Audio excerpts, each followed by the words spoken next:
Moses had a record. He slew an Egyptian. He killed a man. But God had more in store for him. Joseph had a record. Long before a Central Park case and a ruthless prosecutor, there was Potiphar's wife.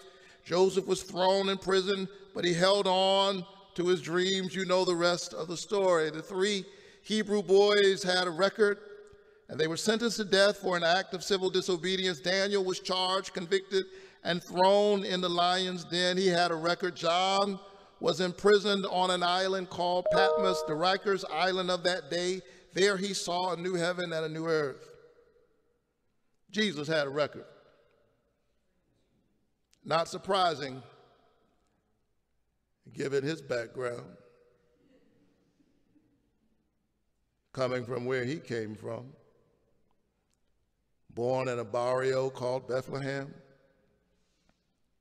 smuggled as an undocumented immigrant into Egypt, raised in a ghetto called Nazareth, yet he came preaching that the Spirit of the Lord is upon me to preach good news to the poor, to open the eyes of the blind, to set at liberty the incarcerated,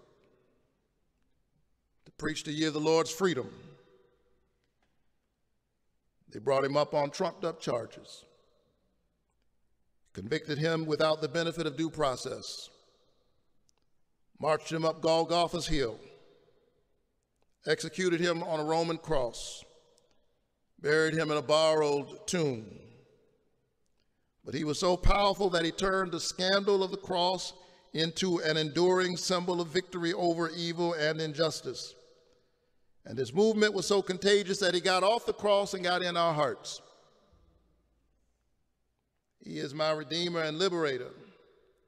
And in his name and in the name of all that is good and justice and righteous and true, we must all stand together across faith traditions, across racial lines, stand together, fight together, walk together, organize together, vote together,